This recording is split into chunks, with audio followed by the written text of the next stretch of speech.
Lewandowski pretending to clap. Yeah, Las Palmas won Barcelona 2. I got your back, bro. Is how it finishes. What did that mean? Well, remember Girona and Real Madrid won yesterday. So Barca, once again, when you take a look at the table, still with a lot of work to do to catch the two at the top of the table. 7 points still separate Real Madrid, Girona and Barcelona. For more on this, let's welcome in, shall we, Frank Leboeuf. We'll hear from Frank in a moment, but we've got to start off with Luis, who is in Norway enjoying a lovely winter breakaway. Almost your holiday was ruined by Barcelona being rubbish again, Luis. Yes, for a couple of minutes, Dan, and definitely you have to understand that I was shouting to the TV when I saw a few of the plays from Barcelona. But in the end, we saw that Gundogan penalty, and it was actually in favor of Barcelona. They play better in the second half. I think that they deserve it a little bit more. They understood that the game it has to be played on the wide areas and with the players in the midfield making those runs. And that's how the most important plays or the most important chances for Barcelona arrived. But it was just in the last moments of the game where that penalty arrived, where actually we have to not give it all the credit for Barcelona, because I think that Las Palmas kind of got run out of legs, and the pressure was not the same. The spaces were bigger and allowed to Barcelona to start receiving in between the lines. Fermin did a fantastic job when he got into the game, the same as Joao Felix. So a pity that we didn't see Victor Roque scoring. He had a couple of chances, but well, what can you expect? The first game, you are excited, a little bit nervous, so you will rush things up a little bit. But I think he did good because he was in the right moment at the right time. So I think we have to wait and see, but definitely very important 3 points for Barcelona. We've seen this a lot this season, haven't we? Barcelona leaving it late and kind of like, right, now we better try and do something. Because throughout much of this game, once again, they were second best, certainly in that first half. And even when they got the ball in the final third, the lack of quality is so striking when there's really good players there. And players that put themselves in good position. So Alejandro Valde, who continued to be an outlet today down the left-hand side, and finally was able to time some runs and got himself in good positions. Now it's about completing a 10-yard pass across goal. We're not trying to resolve world issues here. A 10-yard pass across goal, that should be something that a Barcelona player at this level should be able to complete.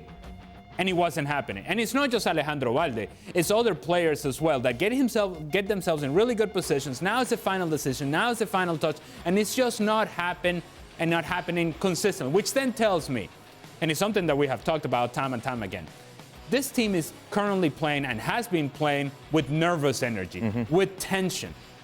For a Barcelona player to be unable to complete a 10-yard pass with consistency goes against everything that Barcelona is all about, and what we come to know and appreciate about this club. The passing game that should be natural to these players that grew up in this environment, that grew up with this club, and yet they're unable to complete those passes consistently. And it happens, again, time and time and time again. So the difficulties for Barcelona will continue. Today, they get fortunate with the result, but it only serves as a masking agent, which we have seen over the course of the season. These late goals only serve as masking agents because the issues for Barcelona are deep, and I mean deep. They have difficulties still defending, they have difficulties creating chances, and when they do create chances, they have difficulties putting the ball in the back of the net. So while they were marginally better in the second half, I think all of that, or some of that, has to do with the fact that Las Palmas lost the ball. While they had a lot of the ball in the first half, they lost the ball in the second half. They got conservative. They allowed Barcelona possession higher up the field, and Barcelona just kind of pushed their way into a goal. The first goal by Barcelona is rebound here, rebound there, broken play, goal. That gives the team some life. It gave the team some confidence. It wasn't because Barcelona broke down Las Palmas. The best chance in the second half comes in the header by Mika Marmol, center back for Las Palmas. They should have been up in the game. They were not, and in the end, this is a team that I think throws 3 points away at home, and Barcelona get fortunate, give them credit. They take advantage of the opportunities in front of them. They take the 3 points, but it's nothing to go crazy and say, yep, they're back. This team is for real. This team is still in trouble. Frank, obviously, normally you focus on Premier League matches. We got you to watch the Barcelona game today. You haven't seen much of them this season. What struck you about them? Everything. I want to be respectful to Barcelona and to Luis Garcia, former team and former club. But really, sometimes, we talk about results and the beauty of football. really, I didn't see any beautiness today. I saw mostly a nightmare for an hour from Barcelona. I never seen Barcelona playing that bad, if I can recall from a long, long time, I saw nothing. I mean, I know that on the first goal, for example, Christensen might be a little bit guilty, but you have to see what Arroyo does or mostly doesn't do to come back and to try to cover Christensen. I saw, except from Sergio Roberto and De Jong, a team which doesn't know what to play, what to do, and how to play together, and how to combine together. That's the worst for me when I see Barca. Barca is normally a team where you exactly know where the others are, how to play, how to build. And we, of course, saw the first goal, which is kind of an insult of Barca cultural way of playing football. That was a nightmare, and I didn't enjoy. I think I feel a bit sad, and I think it's a bit unfair to Las Palmas to at least not getting a point. But it is what it is. Barca has been very very lucky today, I have to say. But I didn't enjoy the game at all. Tell us what you really think about Barcelona, Frank. Why don't you? Luis, look, you try and take some positives, if you're Xavi, from this game. It's another late winner. Where else do you go to try and be optimistic? No, there's not many ways. If Frank thinks that today was the worst game, is because he doesn't really follow Barcelona in the past few months, because definitely we've seen even worse performances from tonight. So that's the level of this You see year, how positive I am? I can be very positive.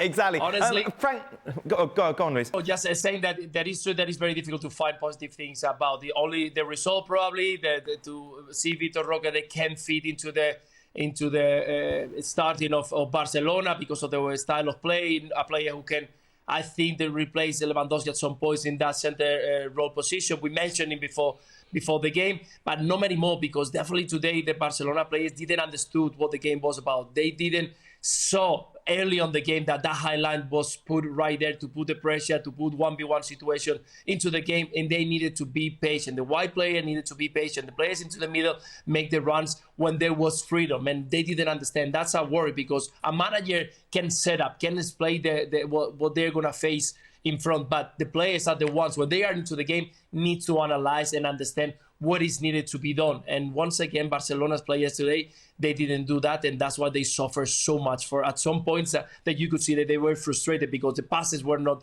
in the right moment, because they were long, some of them they were short. So at the end, it was quite a very difficult performance for tonight's enjoyment of the crowd and of course of the players.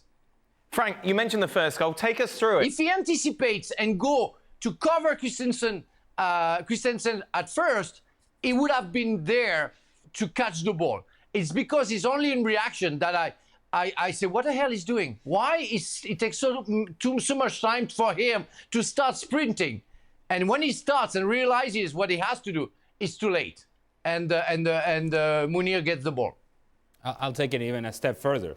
The starting position of Ronald Araujo, he is closer to Jules Koundé, the right back, than he is to his partner, the center back, which shouldn't happen as the ball is coming from the opposite side. If the ball is coming from the opposite side, and now Christensen is taking that near post position, you as the second center back, cover his back. It is your role. Now, Christensen also has responsibility here, because too easily, he just allows Munir to run off his back, and he doesn't then cut out the passing lane, which then becomes the responsibility of the first center back. So the positioning is wrong, the reaction is wrong, the reading is wrong, the anticipation is wrong.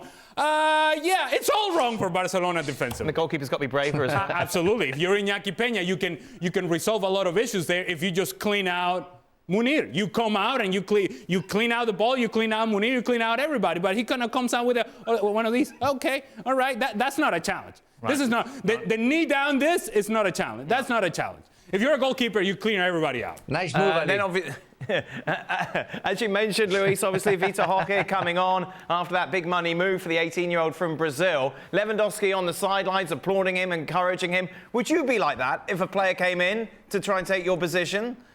You have to be like that, Dan. It doesn't look very nice if you sit down on the bench just with that sad face and angry because he just missed the chance. You have to be like that. You have to support. And again, we mentioned in the beginning of the game, if Lewandowski continue in this way with a player that can be replaced for different games, he's not going to be on the game for 90 minutes anymore. And today he was replaced actually earlier than I expected. And we saw Victor Roque that even though that is the first few minutes because he traveled not long ago, so he's been adapting to the team in good position at the right time. Yeah, he missed in the last moment. That can be because he wants to show he was rushed on the decision making. Not for Lewandowski, of course, but definitely for the future of Barcelona. So Lewandowski's kind of putting on his Oscar face. Absolutely. You know, when you lose the Oscar, Yes. you're being polite, Very pretending. good acting, Dan. I have to say, very good acting. I could give an Oscar on that. Especially, when you feel that inside the guy is so angry at himself and maybe at the substitution, and he gets up and smiles. Oh my God. Oh, well done, boy. No, we didn't buy it, mister. Frank, what were you like when someone come in and would compete for your position? Well, you want the best for the team. I don't think you want the best for the players specifically. It never really happened to me, but I have to say that when you are in competition with the guy, it's a real competition. So you don't want the best for the guy.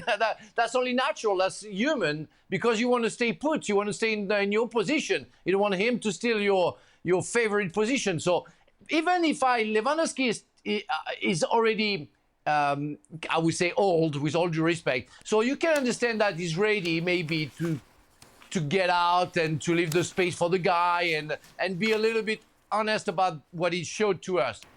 But he's a striker. Who wants to believe a striker when he wants to share something with others? Nobody. Football America's own Herculez Gomez came into LA Galaxy when you were a striker, wasn't it? That's right. How did you treat him? He comfortably sat on the bench. That's what happened. Would you have been cheering him on? No, I didn't then and I don't now. Right, good. But Barcelona, of course, have a long way to go if they're going to close the gap on Real Madrid and Girona at the top of La Liga table. You take a look at how the bookies have things set. Real Madrid favourites, but Girona coming in at 9-2. Remember, they were 10,000 to 1 at the start of the season. And what's interesting, when you take a look at how the newspapers are summing up in Catalonia, just a reminder there, Real Madrid 4-1 on, Girona at 5-1, Barca now 7.